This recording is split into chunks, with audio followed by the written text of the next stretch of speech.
Bonjour à tous et j'espère que vous allez bien. Aujourd'hui, on termine le troisième chapitre, Bezrat Hashem, du traité Brachot, en terminant avec la Mishnah Vav, sixième Mishnah. On commence et on termine. Donc, Zav Shera Teri, un Zav qui a eu un écoulement séminal. On va expliquer qu'est-ce que c'est un Zav, évidemment. Donc, un Zav qui a vu un écoulement séminal. Venida Shepalta Shirvatzera, une femme qui vient de devenir Nida, on va expliquer qu'est-ce que c'est, et qui a rejeté de la semence masculine provenant d'un rapport antérieur à l'apparition de la Nida. Vem Shemeshet Sherata Nida, et de même, une femme dont les menstrues se sont déclenchés à l'issue d'un rapport conjugal. Donc il y a eu un rapport conjugal et ensuite elle a eu ses menstrues.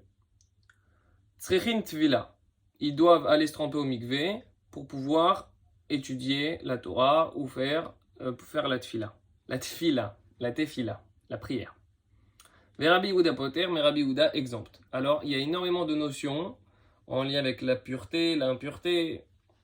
Et donc on va expliquer tout ça. C'est des notions un petit peu complexes parce qu'elles ne sont pas habituelles. Mais ce n'est pas très très compliqué. Alors on va pas faire tous les Barthénoura parce qu'ils sont assez compliqués et assez longs aussi. Et on va expliquer globalement ici de quoi on parle. En termes, on va essayer d'être clair. Donc un Zav, c'est une personne qui a eu un écoulement, mais pas séminal. Elle a eu un écoulement, donc c'est un homme qui a eu un écoulement de son membre, mais c'est pas de la semence et c'est une sorte, ce qu'on appelle de la gonorrhée. Bon, certains identifient ça à la gonorrhée. Quoi qu'il en soit, c'est un type d'écoulement particulier qui, s'il se produit 3 jours consécutifs, va nécessiter une attente de 7 jours à cause de ces écoulements qui vont se terminer par un mikvé. Donc la personne va aller se tremper au mikvé à la suite de ces 7 jours. C'est ce qu'on appelle un zav gadol. Donc un zav total, c'est un zav total, ça va être une personne qui va connaître de manière consécutive 3 fois un écoulement de ziva, donc de ce type d'écoulement particulier, qui n'est pas de la semence. Et donc lui, il va avoir une impureté particulièrement forte, bien plus forte que le kéri, l'écoulement séminal classique. Donc la question en fait c'est de savoir si le type il va se tromper au mikvé avant la fin des 7 jours. Ça sert à rien ce trempage au mikvé là. Ça veut dire il a eu 3 écoulements, maintenant il doit attendre 7 jours et à la fin des 7 jours il va aller se tremper au mikvé. Mais s'il se trempe, je sais pas, le premier jour, le deuxième jour, le troisième jour, le cinquième jour, même le sixième jour, ça sert à rien. Il doit attendre 7 jours et à la fin il se trempe au mikvé. Donc la question c'est de savoir le type qui est zav, il est zav. Il est dans les 7 jours, voilà. Il est le deuxième jour. Il a eu un écoulement séminal, un vrai écoulement séminal. Il va se tromper au mikvé ou pas? Parce qu'on a dit que Ezra, il avait institué que les hommes qui étaient les hommes qui étaient Baal Keri, donc qui avaient eu un écoulement séminal, ils devaient aller se tremper au mikvé pour pouvoir étudier, pour pouvoir faire le schéma et les brachot, comme d'habitude. La question, c'est de savoir, est-ce que une personne qui est zav, elle va aller se tremper au mikvé, bien que ça ne va absolument rien changer à son statut de zav. Ça veut dire que le trempage au mikvé ne va servir à rien, parce qu'il va encore rester impur. Il pourra se tremper au mikvé, que ça soit efficace, qu'au bout de 7 jours. Là, le type, il est au deuxième jour. Est-ce que ça sert vraiment d'aller se tremper au mikvé? Alors, est-ce qu'on va dire que, puisque c'est deux concepts qui sont différents, t'as le Baal Keri et t'as le zav, alors on va dire, va te tremper pour le Baal Keri, pour le Keri, donc pour le fait que tu es Baal Keri, et ensuite tu iras te tremper de nouveau pour un Zav.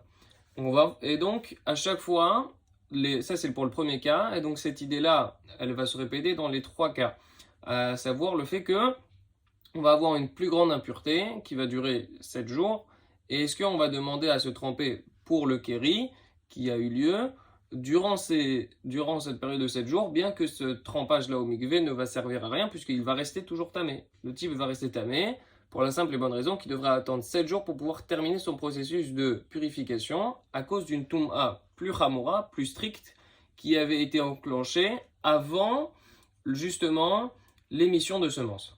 Donc je sais que c'est des notions un petit peu compliquées, on va reprendre, on va lire doucement et on va expliquer, on va réexpliquer. Donc, on reprend. Un zav, donc on a dit le type qui a eu 3 écoulements particuliers, de manière consécutive, il va rentrer dans une période de 7 jours dans lesquels il devra attendre ce terme-là, et à la fin du terme, il devra se tremper au mikvé. Ça, c'est la façon de faire pour le zav. Maintenant, si durant cette période de 7 jours-là, le type, il a eu une perte séminale ordinaire, une perte séminale classique, alors, d'après Tanakama, Srichin Tvila, il a besoin de faire la Tvila. Il a besoin d'aller se tremper au mikvé, bien que cette Tvila-là ne servira à rien en ce qui concerne sa ziva, en ce qui concerne le fait qu'il est zav, mais il doit se tremper au mikvé parce qu'il a été Baal Keri, donc il ne pourra pas réciter les bénédictions, etc., étudier la Torah tant qu'il ne sera pas Baal Keri. Ça, c'est évidemment d'après le décret de Ezra. On avait vu que la halakha n'était plus ainsi. Deuxième cas, une femme qui vient de devenir Nida, donc Nida Shepalta Shirvatzeran, Nida, elle vient de devenir Nida, et elle a recraché, elle a rejeté de la semence masculine. Ça veut dire quoi? Ça veut dire que elle a eu un rapport avec son mari, cette femme-là, et à la suite duquel elle a eu des menstrues, donc rapport. Ensuite, elle est devenue Nida, et après qu'elle soit devenue Nida, elle a rejeté de la semence masculine. Alors, est-ce qu'on lui demande, tu vas te tremper au mikvé ou pas? Parce que ça sert absolument à rien vu qu'elle est Nida maintenant. La femme, elle est Nida.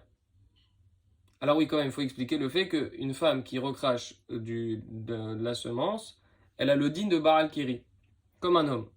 De même qu'un homme, il crache de la semence, alors c'est la même chose là ici, la femme va recracher de la semence, donc l'application est la même. On l'apprend de Psukim, mais là n'est pas la question.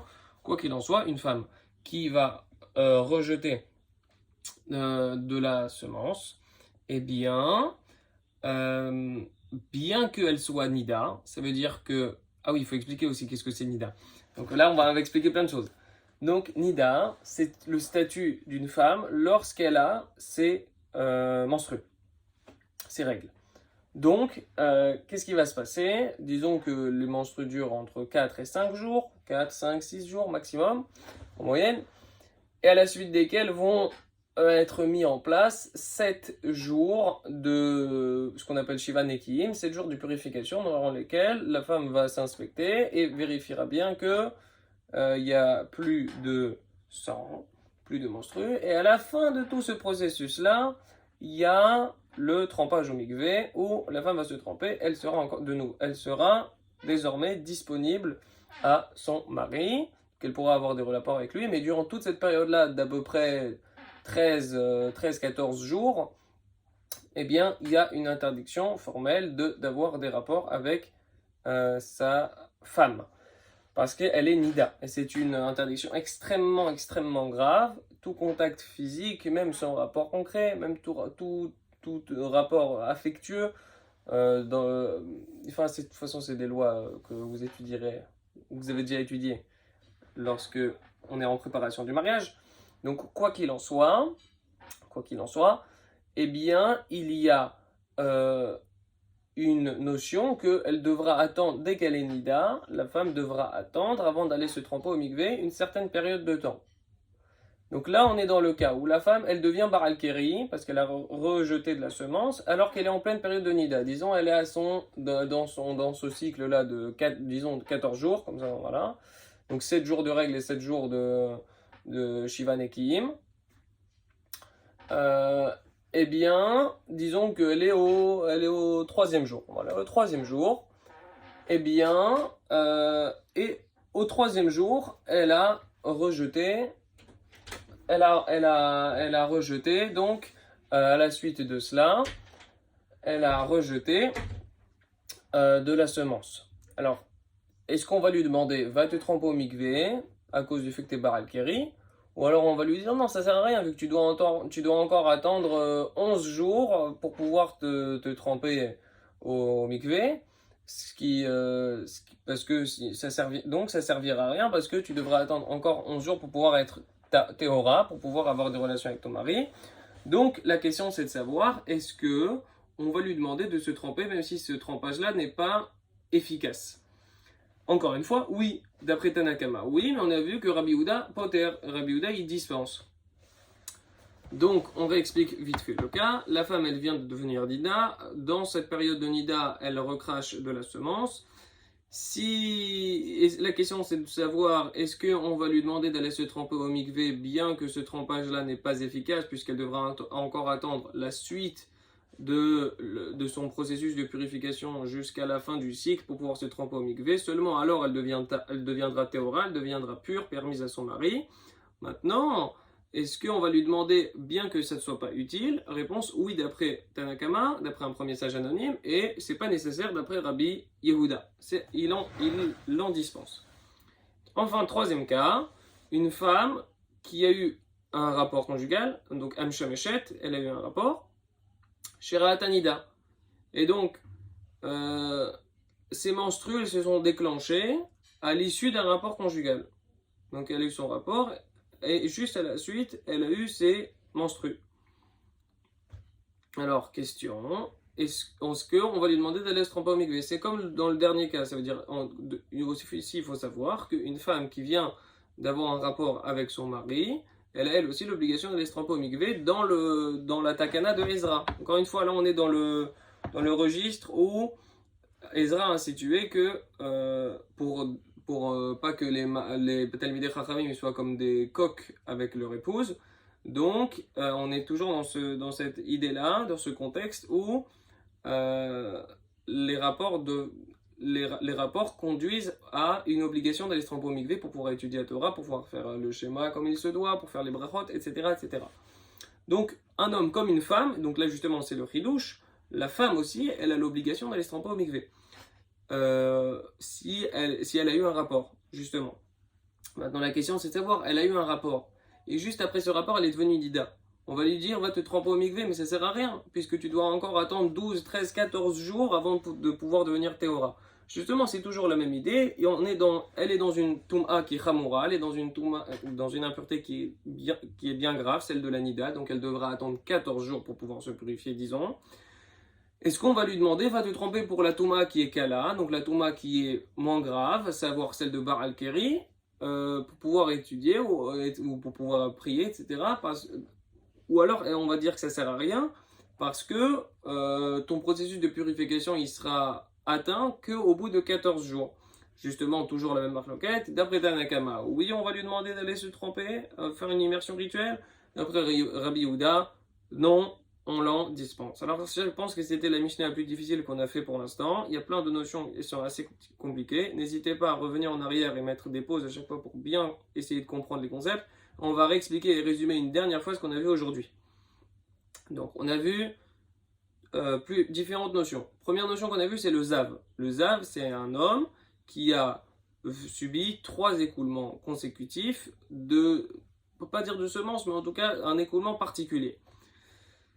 Ensuite, on a parlé de la femme qui était Nida. Donc, la femme Nida, c'est une femme qui a ses menstrues, tout simplement. On avait vu que ça avait différentes implications qui conduisaient à une interdiction de rapport entre l'homme et sa femme, entre le mari et sa femme. Et on a parlé donc à propos du Zav. Le Zav qui a eu une perte séminale, justement. Donc il est dans sa période de Zav, afin de terminer son processus de purification, il devient Zav, voilà, il a eu les 3 consécutifs, durant 7 jours il est impurifié, il est impur, et à la fin de ces 7 jours, il va se tromper au mikvé. Maintenant il est au milieu de ces 7 jours-là, il devient Bar al-Kiri, il a une émission de semences, il va se tromper au mikvé, oui ou non? Réponse, oui, d'après Tanakama, et non, d'après Rabbi Yehuda. Deuxième cas, la femme qui vient de devenir Nida. Ensuite, elle a rejeté de la semence masculine. Est-ce qu'on va lui dire va te tremper au mikvé? D'après Tanakama, oui. D'après Rabbi Houda, non. Et enfin, Le cas d'une femme qui a eu ses menstruations juste à la suite d'un rapport conjugal, doit-elle se tremper au mikvé, bien que ce ne soit apparemment pas utile parce qu'elle deviendra pure qu'à la fin du processus de purification de la nida. Donc, question, d'après Tanakama, oui, elle va se tremper, d'après Rabbi Yehuda, non. Donc, nous venons de finir le 3e chapitre du traité Brachot et on va commencer très prochainement le 4e chapitre qui s'appelle Tfilat HaShachar, qui est un chapitre qui va beaucoup plus nous parler, qui est bien plus d'actualité et qui sera Be'ezrat Hashem très intéressant. On aura plein de choses à raconter. Chazak ou Baruch et à très bientôt.